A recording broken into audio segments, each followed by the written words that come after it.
They are very friendly. They do good service. I've been dealing with Roma for 40, 50 years. I wouldn't choose any other. It's a great bank. You always felt comfortable there.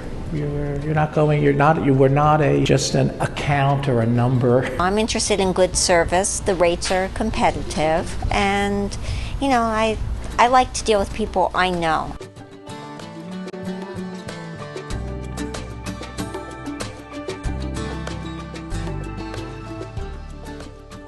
Oh my gosh, I go way back to when my mother would take me by the hand and we'd go to Roma's office, which was on Hamilton Avenue near South Clinton Avenue. And it was a very narrow building. And we go in there and she put her dollar into her savings account. If I had 10 or 15 cents, I put it into my little passbook. Each and every week, going to Roma to put money into a savings account. That later on enabled me to buy my first car. As a child, my sister and I had savings book accounts with Roma Bank. My mother's family and my father's family grew up in and around the city of Trenton, and Roma was the name, Roma was the bank. And it was the obvious place I went when I started working as a teenager, when I had to open it, when that moment comes when a young kid has to open up a bank account on his own. We went to Roma. The bank was born in 1920. Which at that time was Roma Building and Loan Association. Those were the Depression years. People working 12 hours a day, 14 hours a day was not uncommon. Working 7 days a week was not uncommon. And people were happy to save 25 cents a week, 50 cents a week to build up savings, which was the reason for the origination of Roma Bank, to encourage people in Chambersburg to save enough for a down payment to own a home. I grew up as an Italian. We spoke only Italian in my house when I was a kid. And most of our customers were from that area, came from it. They came here to live. Some of these people that didn't even have bank accounts at the time. This is a generalization, but for the most part, they weren't as educated, nor did they have the financial capabilities that today's immigrants do. So they came to this country, didn't speak the language, and were fundamentally looking for someone to help them. And clearly, Roma Bank recognized the importance of providing that opportunity. And so the immigrants then were able to come to this country, settle in, but for them to be able to go to a bank like Roma and speak the mother tongue in opening an account, that says scores about their connection from an ethnic standpoint. It was really Tommy Vitorito's idea to form a savings and loan in Chambersburg. He encouraged a group of businessmen to form a little consortium to raise some money to start a building and loan association. When I first started, we were operating, well, to be perfectly honest with you, we were operating on Hamilton Avenue. We had a small office there. It was a home that was converted into an office. My parents came from Italy. They came to Roma. It was part and parcel of growing up in the Italian neighborhood, which my father could speak to people there in his own tongue and be understood, and there was a certain level of confidence and trust. And it was very much of a social experience.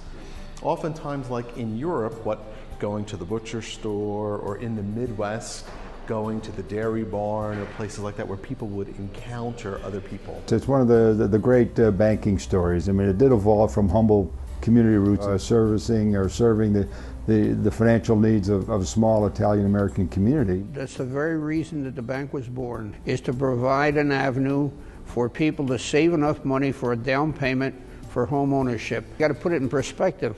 We're talking in the 30s. All you needed was $300 or $400 or $500 at the most for a down payment.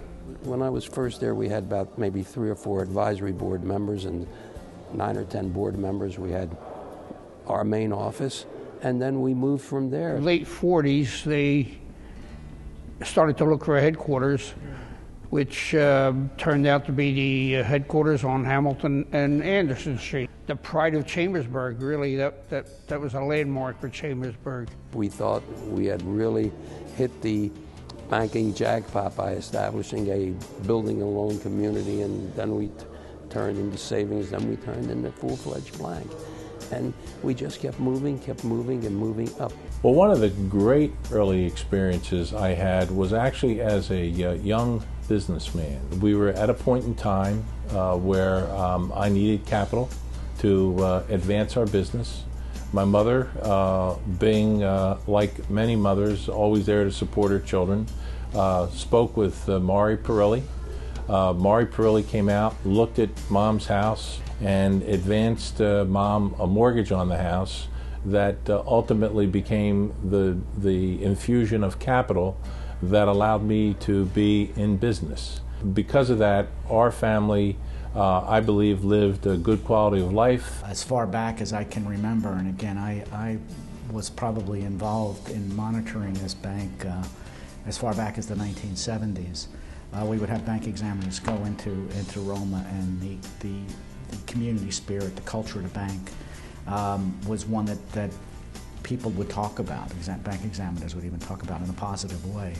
And I think to this day, the bank has obviously grown, but it's still a community bank. When I first came to bank, we were about $3.5 to $400 million in total. Most of those assets went into the loans. And slowly we grew up to, I would say, year 2000, we were about $500 to $600 million bank.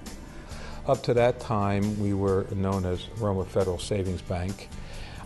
We were by far a residential lender. We had very little in the way of what we would call commercial loans on our books. But our board recognized that Roma had to strike out on another path. The board made a decision in 2005 to go public, in effect enable the stockholders and the community to share in the capital of Roma Bank. And we had the thrill of standing in the New York Stock Exchange and cheering as the Roma numbers were put up on the board. It's been a learning experience for all of us, and learned that we had new responsibilities. There was new stakeholders in this game now. We had to learn the world of being an SEC registrant, being listed on the NASDAQ market, and being responsible to those things that we needed to do for that element of our new part of our community. By that time, we were about $700–800 million.